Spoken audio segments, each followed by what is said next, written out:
Recently जब मनु भाकर ने Olympic में मेडल जीता तो वो कुछ ही मिनटों में इंटरनेट सेंसेशन बन गई। इसलिए नहीं कि उन्होंने मेडल जीता था, बल्कि इसलिए कि वो बहुत सुंदर है।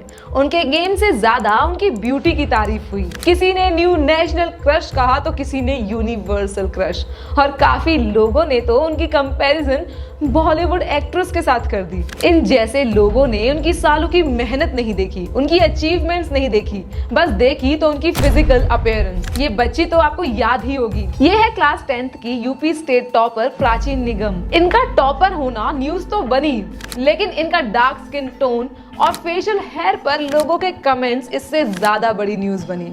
लोगों ने इन्हें मूंछ वाली दीदी, अंकल, आदि पुरुष तक कहा। इनकी एजुकेशनल सक्सेस को इनके फेस से कवर कर दिया। और कमाल की बात तो ये है, जो लोग कमेंट कर रहे हैं उनके खुद के फेस पर, बॉडी पर हेयर होंगे, जो कि नॉर्मल है, लेकिन फिर भी हम एक 14-15 साल की बच्ची को एक सो कॉल्ड परफेक्ट स्टैंडर्ड्स में डालना चाहते हैं। चलिए एक एग्जाम्पल के साथ समझते हैं। तृप्ति डिमरी, जिसको आपने एनिमल मूवी में देखा था और फिर वो भी नेशनल क्रश बन गई, बट क्या आप इससे पहले तृप्ति को जानते थे? आंसर होगा नहीं। एनिमल से पहले तृप्ति ने लैला मजनू, काला, बुलबुल जैसी मूवीज में बेहतरीन काम किया है, बट उन मूवीज में तृप्ति की इतनी बात नहीं हुई। पता है क्यों? क्योंकि उससे पहले तृप्ति ने किसी भी मूवी में अपनी बॉडी शो नहीं की। एनिमल मूवी में बेशक वो कुछ ही मिनट्स के लिए स्क्रीन पर दिखी, पर उनके रणवीर कपूर के साथ इंटीमेट सीन की वजह से तृप्ति फेमस हो गई। वो एक दिन में तृप्ति डिमरी से नेशनल क्रश बन गई, या फिर भाभी 2। उनकी बॉडी उनकी एक्टिंग स्किल्स पर ओवरशैडो कर गई। और ये सिर्फ एक टॉपर, एक प्लेयर या फिर एक एक्ट्रेस तक सीमित नहीं है, बल्कि ये हर एक लड़की के साथ होता है। हमारी सोसाइटी में हर एक लड़की को एक ही चश्मे से देखा जाता है। हर लड़की में सिर्फ उसकी ब्यूटी, उसकी फिगर की ही चर्चा का विषय होता है। चाहे कॉलेज हो या ऑफिस हो, पब्लिक प्लेस हो या घर, सब जगह उनकी बॉडी को चेकआउट किया जाता है। कहीं स्टॉकिंग तो कहीं सीटी मारना तो कहीं उनकी को घूरना। और इन क्राइम्स की विक्टिम्स हमारे बीच की ही हैं, जो डेली बेसिस पर इनका शिकार बनती है।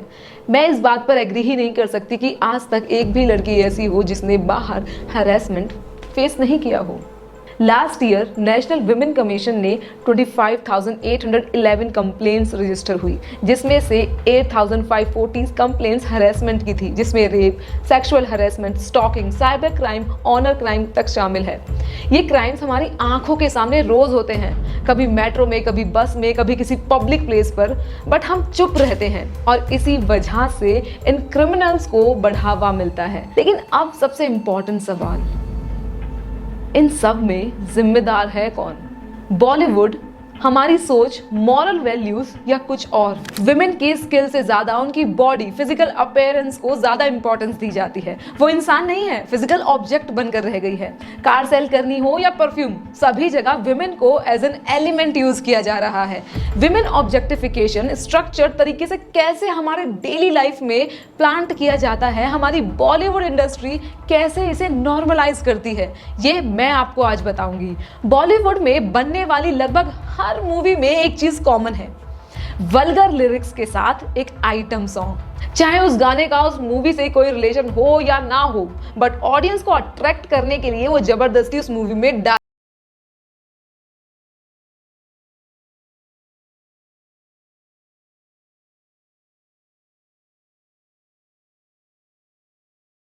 इस सॉन्ग की मानो तो बातें करने में वक्त मत बर्बाद करो, आज रात हुस्न का मजा लो। इनडायरेक्टली आपके दिमाग में ये डाल दिया जाता है कि एक लड़की मजे लेने के लिए ही है। और इंडियंस में फेमस रैपर बादशाह का ये सॉन्ग,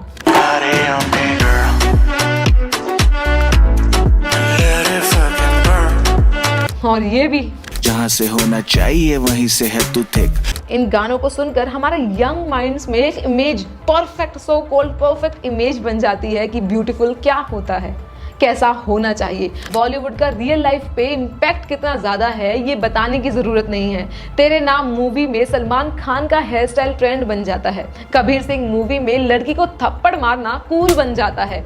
ये ट्रेंड्स हमारी सोच को अंदर तक इम्पैक्ट करते हैं, वुमेन्स के लिए डेरोगेटरी कमेंट्स को नॉर्मलाइज करते हैं। बॉलीवुड तो बड़ा कारण है ही इसके पीछे, बट इससे रिलेटेड एक और इंडस्ट्री है जिसने वुमेन को एज अ टूल यूज किया है।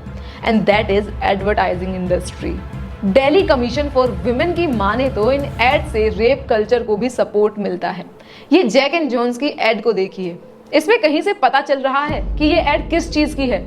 ऐसा लग रहा है जैसे रणवीर सिंह ये बता रहा है कि उस लड़की को घर लेकर जाओ, उसको यूज करो। ये लोग पैसों के लिए ऐसी एड्स करते हैं और फिर इंटरव्यूज में यही लोग विमेन एम्पावरमेंट की बात करते हैं। और ये एडिक्शन के परफ्यूम का एड देखिए आप, इसमें एक्टर ये बता रहा है कि एडिक्शन का परफ्यूम लगाने से आप विमेन को कैसे टर्न ऑन कर सकते हो। ऐसे एडवर्टाइजमेंट्स कंज्यूमर की अटेंशन गेन करने के लिए होते हैं, बट इससे आपके माइंड में डाला जाता है कि ये परफ्यूम लगाओगे तो ऐसे लड़की मिल जाएगी, इस कंपनी की शर्ट ले लो तो ये लड़की तुम्हारी। लेकिन क्यों हमें विमेन के बॉडी पार्ट्स को ऑब्जेक्टिफाई करने की जरूरत है?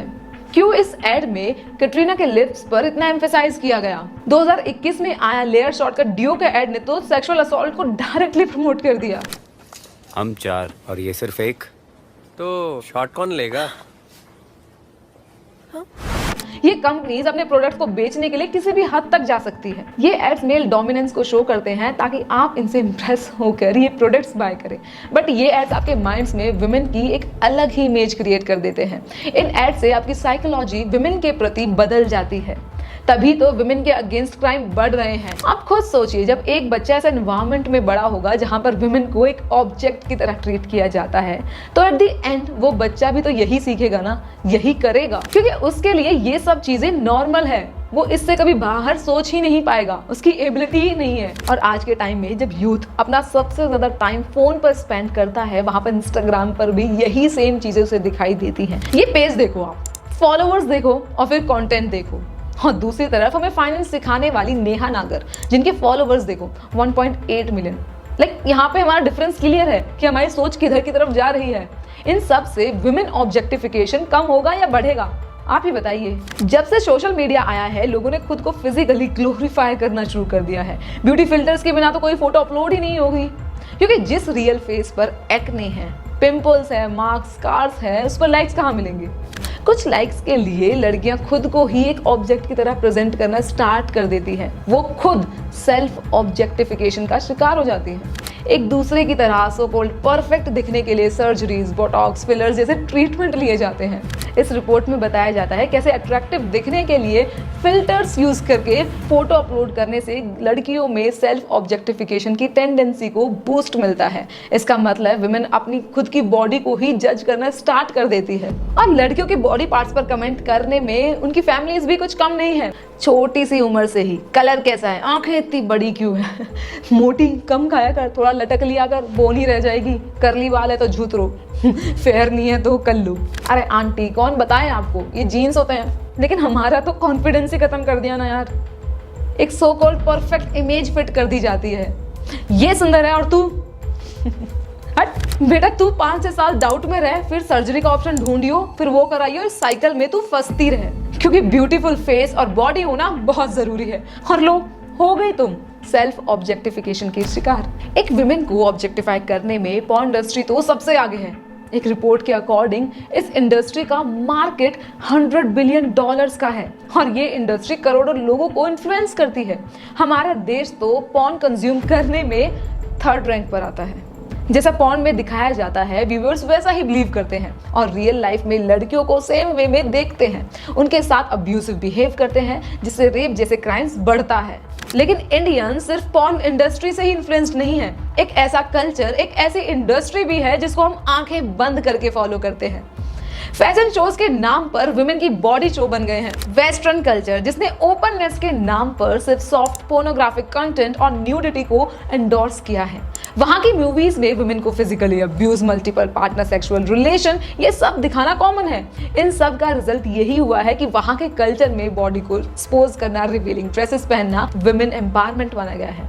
And just to remind you, it is not about the clothes but how we present it. Indian culture में पहले विमेन ब्लाउज यूज नहीं करती थी, वो अपना अपर बॉडी पार्ट कवर नहीं करती थी। इट वॉज जब मुगल आए, ब्रिटिशर्स के इन्वेजन के बाद से ये स्टार्ट हुआ। So it is definitely not about the clothes. लेकिन हम किस बॉडी पार्ट को किस तरह से ऑब्जेक्टिफाई करते हैं, प्रेजेंट करते हैं, it is about that. Women objectified होने के साथ साथ मेल पेट्रियार्की भी झेलती हैं। अनमैरिड है तो बॉयफ्रेंड की, मैरिड है तो हस्बैंड की। क्यों भाई, खुद का कुछ नहीं है?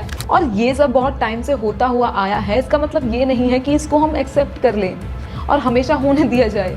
इन सब की वजह से हमारी सोसाइटी में विमेन ने अपनी वैल्यू, अपनी रिस्पेक्ट कहीं खो दी है। बट ये सब रोका जा सकता है अगर हम वो वीडियोस देखना बंद कर दे जो इसे बढ़ावा देते हैं, उन रील्स को शेयर करना बंद कर दे जिसमें अपनी बॉडी को एक अलग तरीके से प्रेजेंट किया जाता है, ऐसी मूवीज देखना बंद करे जहां एंटरटेनमेंट के नाम पर विमेन को सेक्स ऑब्जेक्ट की तरह दिखाया जाता है, ऐसी कॉन्वर्सेशंस का पार्ट होना बंद कर दे जहां पर विमेन की बॉडी पर बात की जाती है। हमें अपने घर पर हमारी यंग जनरेशन को मॉरल एजुकेशन देनी होगी, तो शायद हम विमेन के लिए एक बेटर वर्ल्ड बना पाएंगे।